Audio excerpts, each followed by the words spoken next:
Hi everybody, welcome to our September speaker series at PEDAL.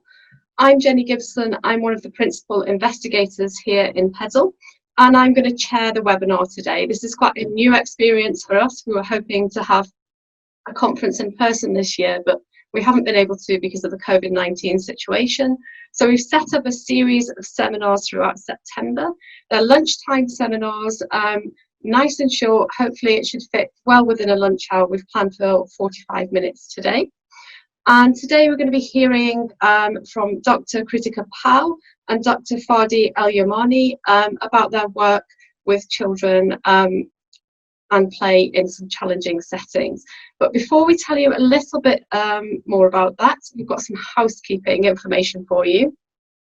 So we're hosting this conference via Zoom conference, and that's a little bit different from your usual Zoom experience. So it means that you can't turn on your camera and you can't turn on your microphone for this. So you'll be hearing from the speakers. If you've got questions or comments that you'd like to ask us, please put them into the Q&A box in the chat bar and we'll get round to you. We might not get round to everybody's questions, but we'll certainly aim to pick a few out. The structure is going to be, I'm going to give a little introduction to PEDAL before passing to the first speaker, who's going to speak for 15 minutes, followed by our second speaker, who will also speak for 15 minutes, and then we'll do a 10-minute Q&A at the end. If you've done much Zoom conferencing, you'll know that at the end it can feel a little bit abrupt because we don't usually have that applause at the end. We kind of get to say goodbye to one another. So just prepare yourself for a relatively abrupt ending. So, more about the PEDAL Centre. So, in case you don't know, PEDAL stands for Play in Education, Development and Learning. And we're a research centre at the University of Cambridge, set up to investigate the role that play has in children's development and the ways in which they learn and the ways in which they develop both socially, academically, physically, and so on. We've got three main aims, and the first aim is to provide world-class research. So we have an active research program here. We have graduate students from all over the world, as well as hosting grants within the different groups in PEDAL. We want to build capacity in play research, so that means connecting with practitioners, training up the next generation of research students. So we engage with people right from master's level and even undergraduate level students come and do dissertations with us. And then we also have PhD students pursuing their own lines of research. And we hope to also connect with policy and practice so that the interesting things we find out don't just stay in academia, but they affect the world beyond. And we're also really interested in participatory research co-creation with practitioners and policymakers around the world. If you'd like to know a bit more about PEDAL, please do sign up for our mailing list. You can do that using the QR code or dropping us a line at pedal.edu.cam.ac.uk, or you can visit our website, and we've got some really nice resources there that tell you a little bit more about our work and also have some nice accessible summaries on topics that you'll be very much interested in, I'm sure. We've got a Z2A of play that does sort of really nice blog pieces about different aspects of play. So this is part of a series, as I mentioned at the beginning. So we've got three lunchtime seminars coming up. This is the first one. The series will be recorded, so don't worry if you need to nip out if you've got childcare issues that come up. Hopefully this will be on our YouTube channel later, or we'll disseminate it via our mailing list. So the dates are there, make a note of them. We'll also be advertising them on Twitter. And the idea is really to start a worldwide conversation around the way we play and the importance of play in all our lives. So today we're looking at play in challenging settings. Children will play pretty much all the time, and even circumstances of extreme adversity, children still follow that instinct to play, and it's the role of adults in their lives to be able to facilitate and nurture that play to help with resilience and coping and just having some fun in very difficult situations. So we've got two speakers who can speak to direct experience of that. First up, we've got Dr Krutika Pau from Starlight. Starlight is an organisation who go into children's hospitals or work with very sick children to provide play and distraction and other activities to enrich their lives. And we've got Dr Fadi El Yamani from Right to Play, who works with children in very difficult circumstances, for example, in refugee situations or in crisis zones around the world. So I'll now pass over to Krutika Pau to tell you more about the work of Starlight. Thank you. Great, thank you very much, Jenny. I'm going to be talking about the work of Starlight. As Jenny said, I'm the Director of Children's Services at Starlight. We work with thousands of children who are seriously ill, and we work with them both in and out of hospital. And we are passionate about protecting their right to play, because every child has the right to play, and regardless of the circumstances in which children might find themselves, Starlight works really hard to ensure that they get an opportunity to play and thrive, even though they may be suffering from illness.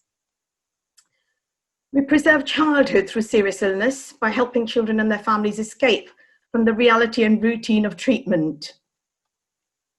And how do we do this? So we provide activities and entertainment to enable play in and out of hospital. We provide opportunities for social connection, enhancing family bonds and peer-to-peer support. We provide incredible resources to health professionals so that they can deliver play and distraction in hospitals.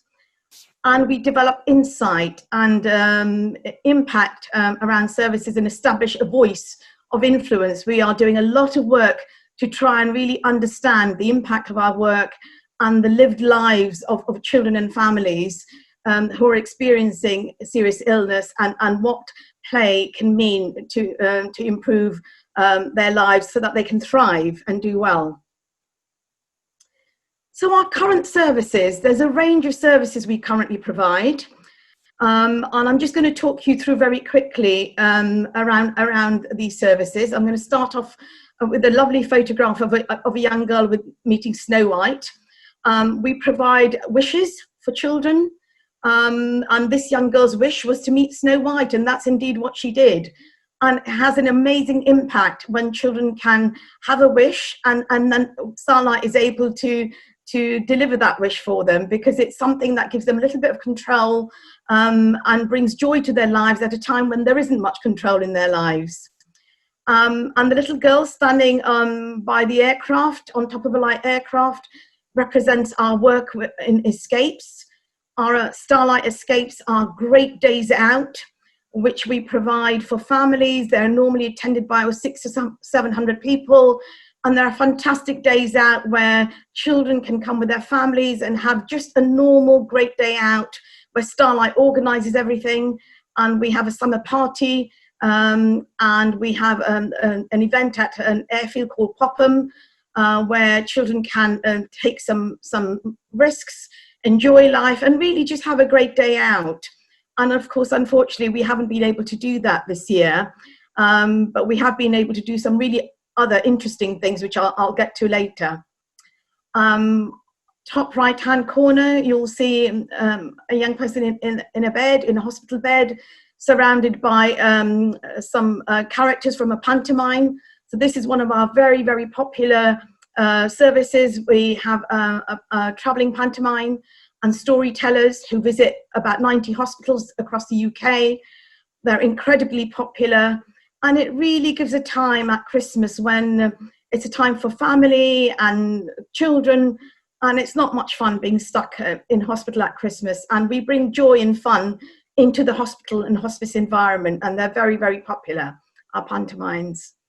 Bottom left-hand corner, you'll see a range of toys, and that demonstrates our boost boxes. So we deliver boost boxes full of toys, which benefit literally thousands of children across the UK, and they're delivered to wards, and health professionals use the items within those boxes to give to children to play with them, to entertain them, to distract them.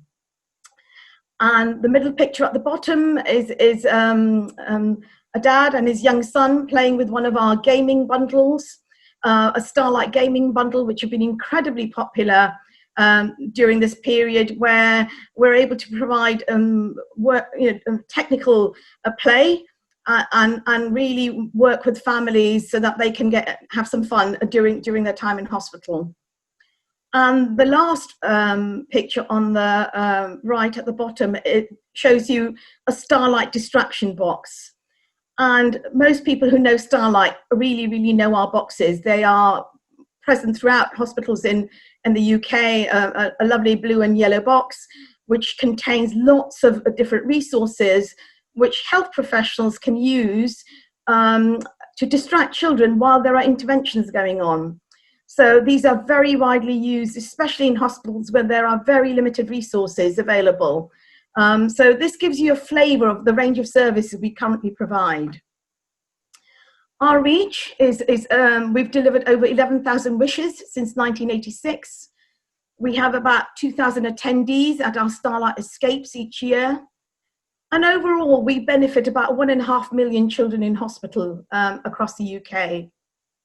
We have contact and work with about 5,000 health professionals, and we're present in some shape or form in over 800 hospitals and hospices in the last 3 years. So you will see that we have a very, very wide range of services, and we reach a significant population in the UK. So the role of play in a hospital setting, that's really, the focus of today's webinar. So we've been doing a lot of work, especially last year, in terms of reviewing the literature, really understanding public data that's available. And we've surveyed over 500 health professionals to really understand the role of play and distraction. And what we have found through this work and this analysis is that play helps reduce anxiety and distress for children. It relaxes children in stressful medical environments. It helps children to feel less pain and need for medication during medical procedures. And it offers children a more positive experience of hospital, which can help future engagement with treatment and better health and well-being outcomes, which is really what we want to achieve. That's the absolute crux of what we want to be delivering, is better outcomes for children and improving their well-being, both their emotional, mental health and social well-being. That's what we want to be doing. Play also is a significant predictor of whether a child has a positive hospital experience. And of course, it improves parental experiences in hospital as well. So play plays a very critical role in improving children's well-being and their experience of hospitals. So we've been doing some incredible work during this lockdown period. We've used this time very, very effectively to enhance our insights. And I just want to share with colleagues about what we've learned during this period. So we've learned that the children that we work with, they're even more isolated. We know that they've been previously isolated, but they're even more isolated now. They're often isolated from their families because of very restricted visits into hospitals. They're isolated from their friends and from other children because they're not able to mix with and play with other children within a hospital setting.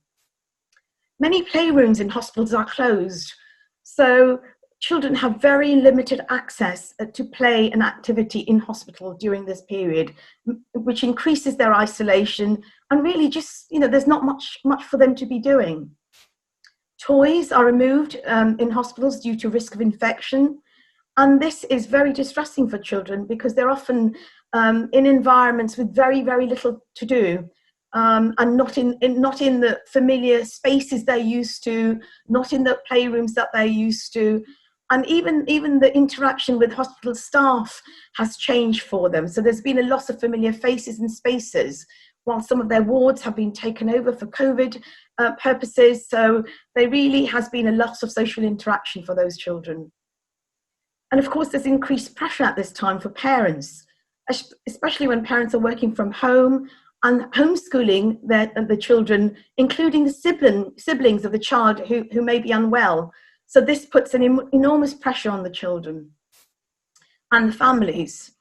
There's also longer wait times in hospitals. So we know that because of COVID, some children who may be in hospital are now at home, but when they do go into hospital, they're hanging around. There's a lot of wait times and in spaces which there isn't anything to do. And we've got examples of children and families who may be in a room waiting for 5 or 6 hours. It's not the playroom. There's nothing for them to do, just waiting to be seen, waiting to be treated.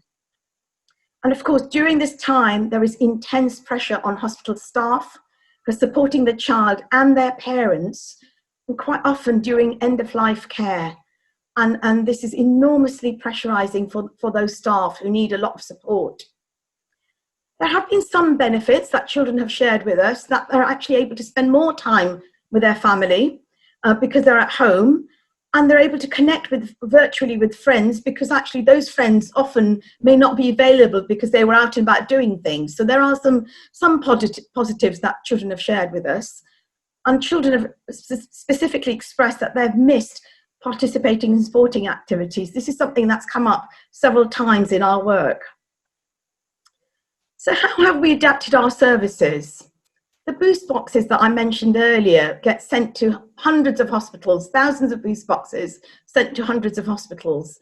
Those boxes and the toys within them have been used to create isolation packs. And I'll show you a photograph in a minute to show you what that looks like. And those isolation packs have reached over 25,000 children in the UK. Our distraction boxes are now often used in community settings by community nurses who are out and about in family homes, so they are using our distraction boxes.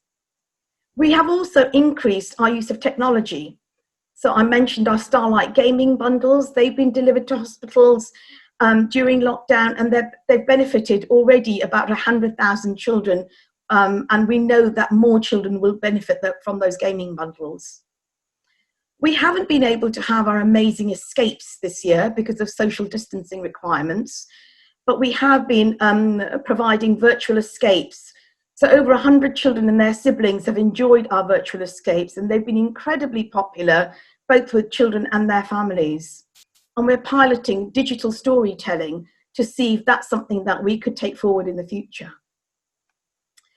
So I'm just sharing with you now 2 incredible photographs. First, you will see that this was a virtual escape that we delivered during lockdown period, where hundreds of children have participated in these, and lots of fun and silliness and joy has been had by children, sick children who are actually at home, very isolated, and have had lots of fun. And on the right, you will see a health practitioner who has used our boost boxes to create isolation packs, which are now being given to children, and they are the children's to keep, so that there is no risk of cross-contamination. I'm just going to stop for a couple of minutes so that you can read these quotes. They're from parents who have given us feedback following our virtual escapes.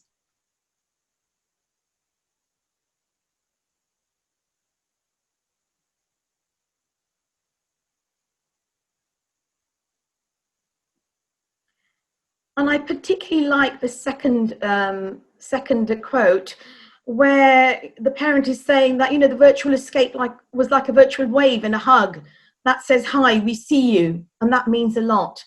And for these families and children who are isolated, COVID has brought another layer of isolation, and they don't want to be forgotten. They want to be remembered and know that somebody is caring for them, and Starlight plays a really important part in that process. And we use the power of play to make the experience of illness and treatment better for children and their families. And this is a great picture of a young man and his dad who are playing with one of our Starlight gaming bundles while he's in hospital having a blood transfusion. So the protective power of play in challenging settings. What we have learned through our work and through our services is that play and distraction are essential for improving children's well-being and reducing anxiety, fear and stress when they're in hospital. And that when play and distraction are incorporated into hospital treatment, it can help to reduce the feeling of pain, and the need for medical interventions. And that's a really important finding, and we will be doing some further work in that area. And play can help build resilience for children and young people in hospitals, which can help them cope in very difficult circumstances. It gives children back a sense of control and autonomy when this has been lost through their illness. It strengthens family well-being and relationships when there is a lot of pressure within the family because of that child's illness and the involvement of other siblings as well.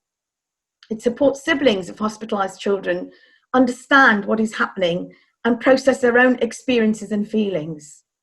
And very importantly, play can reduce loneliness and increase social connection.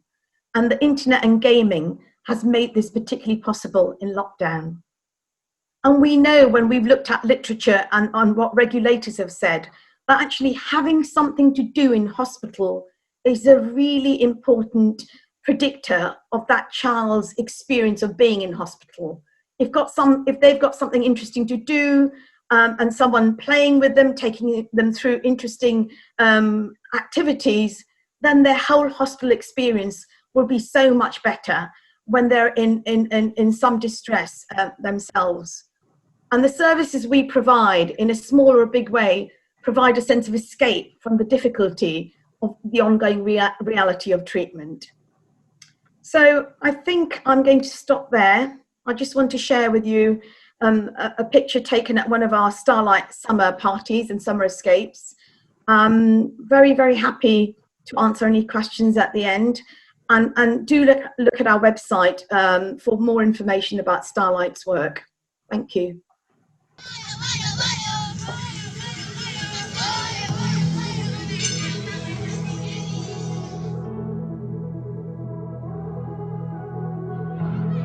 For 20 years, Right to Play has empowered a generation to rise using the power of play.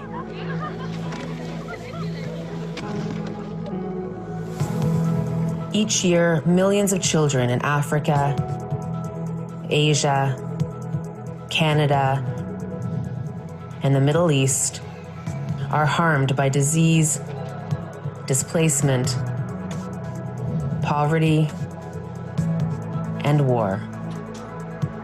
We harness the power of play to transform their lives. Through play-based learning, children become healthier, safer, stronger, bolder, and more resilient. We teach children how to protect themselves, ignite their potential to learn, and empower them to create a brighter future for themselves and their families.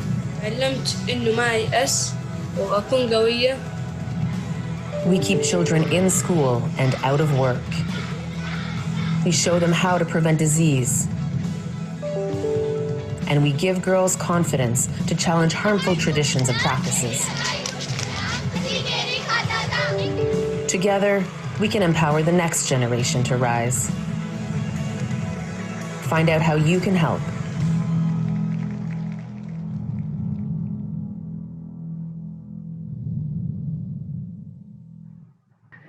Hello.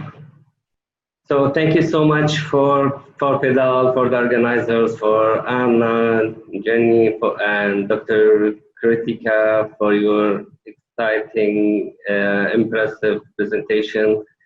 And thanks you for all the support and preparing for this webinar.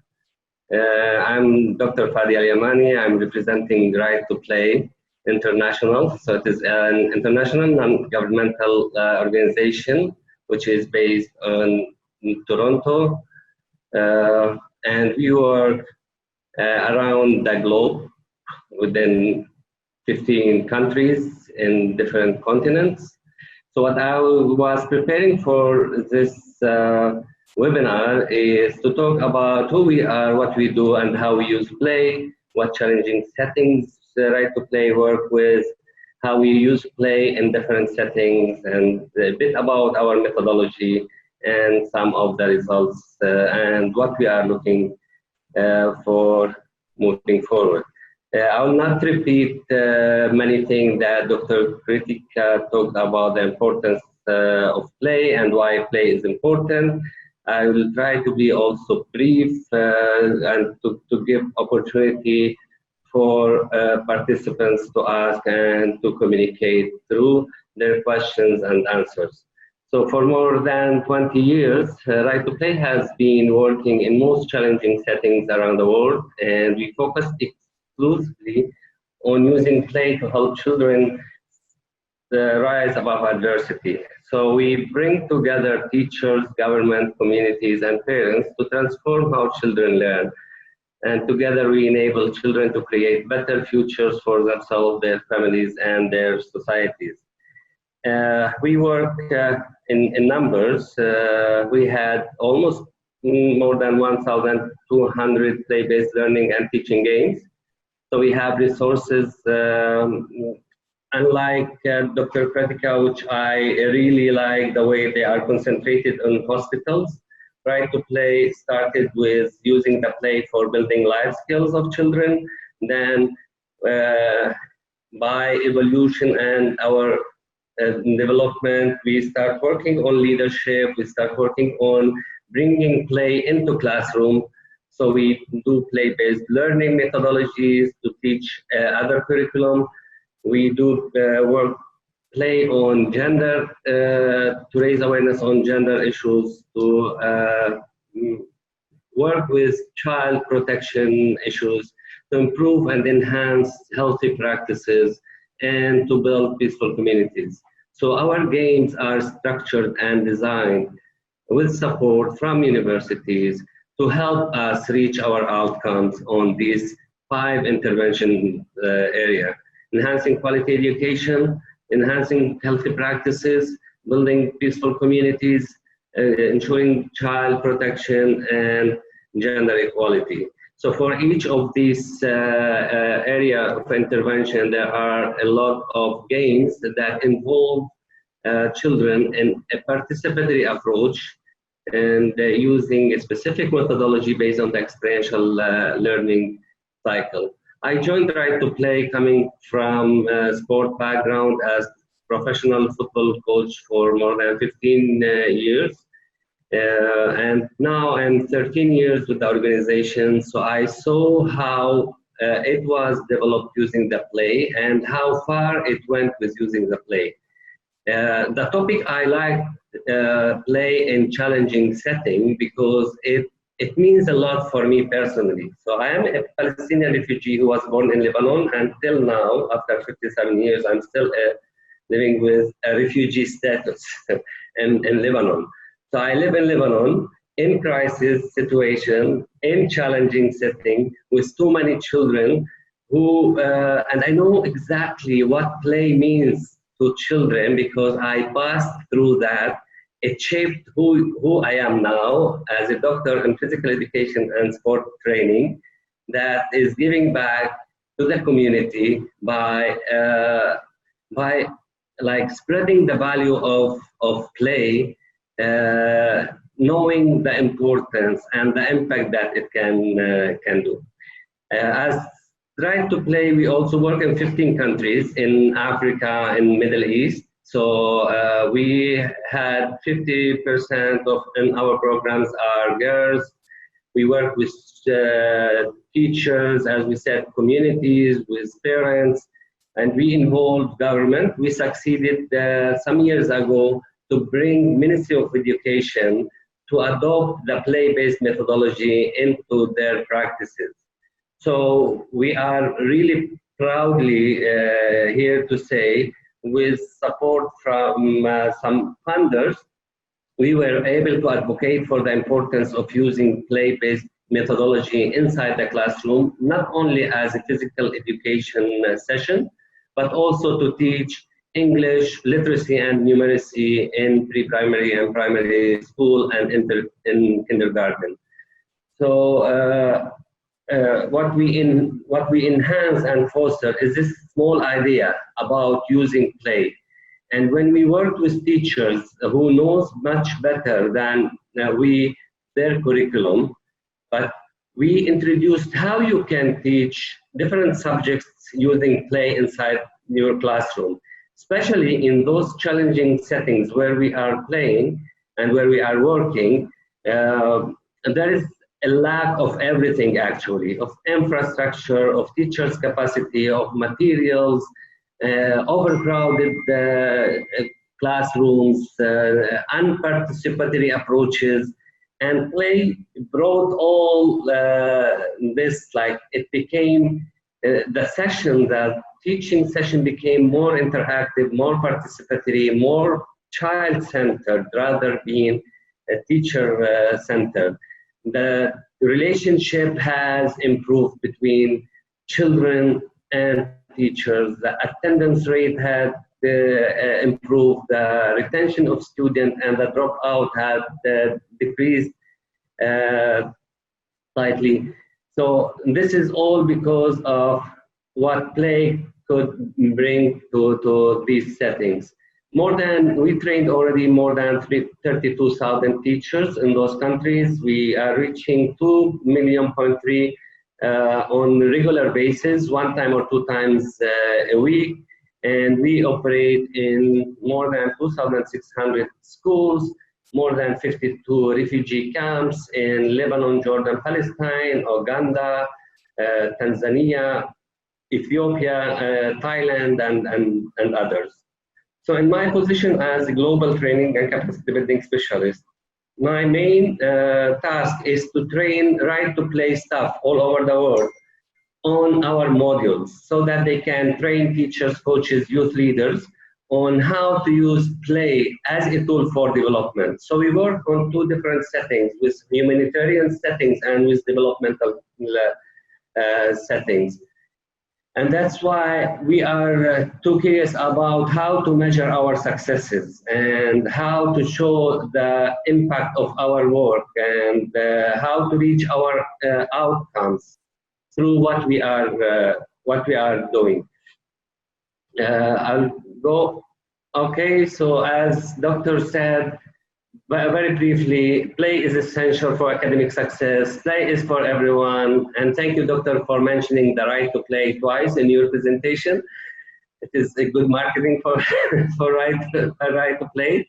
So play is a brain building, and too many researches showed that the importance of play in building the elasticity of the brain and the neuropaths and how it impacts the creativity and the problem solving issues. Also, play is at the heart of child development. So in our focus, we focus for every game, every play, there is a key learning that we focus on. If it is physical development or cognitive or emotional, social or spiritual. So play can enhance the holistic child development, and as well play is empowering. Play is empowering because it gives children and youth to express themselves in front of group, to problem solve together, to action plan, to strategize, to feel their importance. And especially it is of a great benefit when it is really well facilitated. So play by itself, it brings joy, it brings something to the heart, which is perfect. But if we want to make it serve the education and the learning, we have also to teach teachers and coaches how to use it intentionally to reach those developmental goals. And in order to do that, we use specific methodology. So here are the settings where right to play in which challenging settings we work with refugee camps or internally displaced gatherings, with goal planning and child labor, with places where there is natural disaster and crisis settings, floods, earthquake, like this happened in Thailand,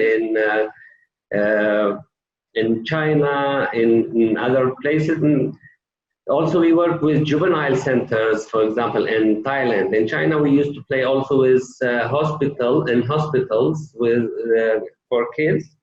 Some programs tackle that. And in rural disadvantaged areas with lack of infrastructure,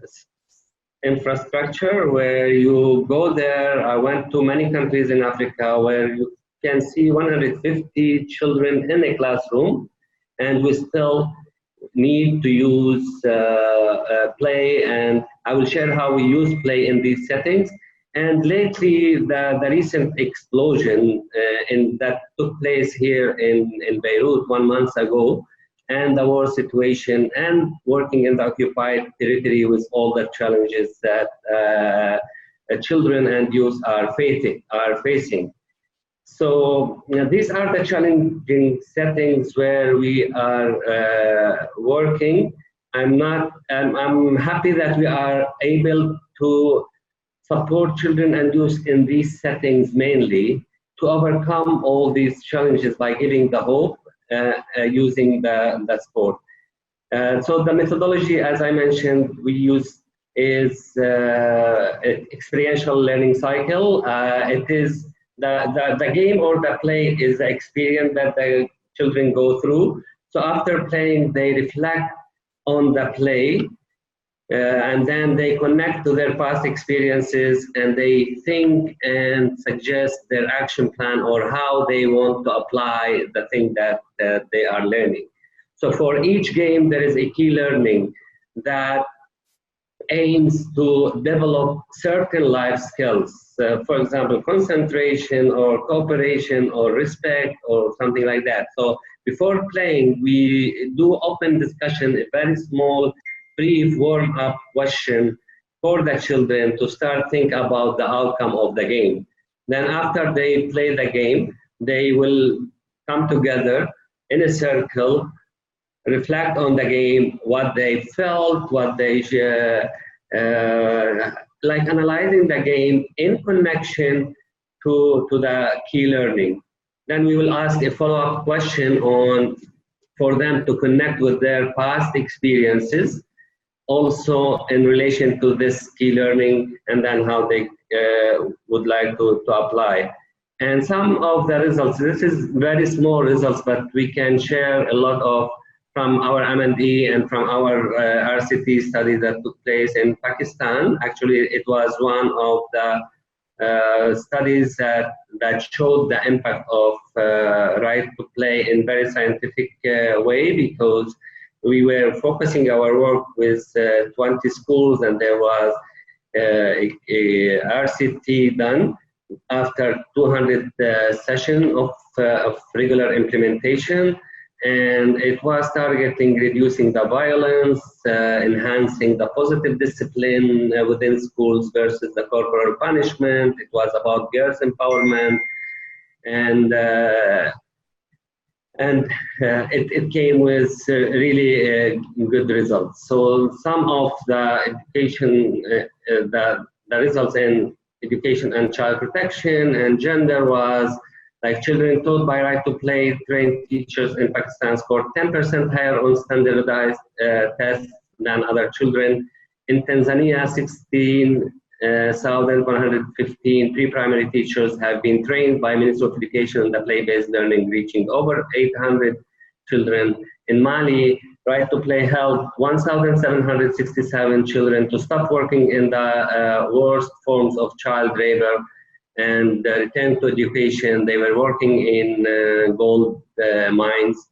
In Pakistan, also schools corporal punishments for boys decreased by 45% within the intervention and by 28% within the control arm.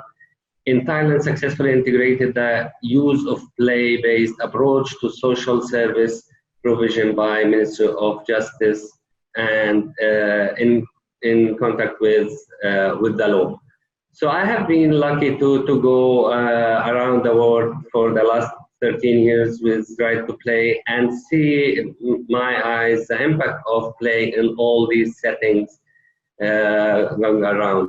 On gender equality issue, there have been in Mali 77% of girls reporting being able to resist early marriage as a result of Right to Play programming. In Mozambique, Right to Play was a key player in a national advocacy campaign that successful reserved legislation restricting pregnant girls from attending regular school.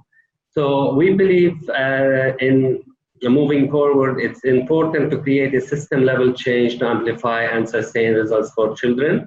So this is something that we already doing, but we would like to do more on that aspect. So in quality education, to give more technical assistance to ministries of education in curriculum development, rehabilitation of classrooms and water and sanitation facilities, build capacity of parents to develop and monitor school management plans. We had created also and developed a continuum of teacher training, like a set of series of training on play-based learning, positive learning environment, foundational training to build life skills, beside the coaching and mentoring for governmental officials in order to coach and mentor teachers to make sure that this is sustained for long. And we also help in establishing community of practices of teachers so that they can learn from each other. All what we do in our training and in it's a play-based. So our training to teachers is a play-based, where we talk 15% and they will have chance to practice and discuss for 85% of our training, so that they can equip the skills of facilitating a play-based learning for others. I will stop here and thank you so much for the opportunity again. Thank you. Thank you so much. So now we've got a little bit of time for Q&A. We're running just a couple of minutes over, so if you need to leave, please do. We're recording the session, that's not a problem. But I just want to pick up some questions that have come through our Q&A, and if people have others, you can pop them in. Somebody's asked the question about play and spirituality. So that's something that was mentioned by you, Fady, that play enables children to explore their spiritual side and existential issues that might come in a crisis. And Krutika, I'm guessing that that's also relevant for children that you might work with in your organisation who've got life-shortening conditions. So I wondered if each of you would be able to give a short reflection on that point. Shall we start with you, Fady? Okay, so play and spirituality comes as a holistic child development. So when we use play, we use it for all area of development. One of them is the spiritual things. So we take the faith, the hope, the optimism, the building the respects for others, believing in a better future. And during the play, we focus in our discussions on these things. So we involve children in coming into conclusions about the importance of these life skills and to live with it. So this is one part of what we discuss on that aspect. We also worked with churches and mosques leaders in some of the countries, talking with them, because when we started, for example, here in Lebanon, let me say, in one of the refugee camps, because we were involving girls, we got in the mosque some religious people talking against what we are doing, because they are saying that we are bringing to the community a Western concept, letting girls play, make stretching, bend, and so on. So we had to work with those leaders, religious leaders, explaining to them about the importance, inviting them, because we did with female coach to female in a separated place, that just to give the girls an equal opportunity to enjoy the essence of play and to feel like to raise for their full potential. And after they were witnessing on even their daughters or daughters of their relatives, at the importance of play in how it refreshed their girls, they start to accept that. So play by itself is good, but you need somebody who drives and convince the community to have that behavioral change and advocate for the importance of that, regardless in which setting you are working. So we have to understand the context, believe in it, work with the community, and give them also the responsibility and build together the program so that they can feel ownership about it. That sounds so important. I wonder if, Krutika, you can reflect on that in relation to the work that you do.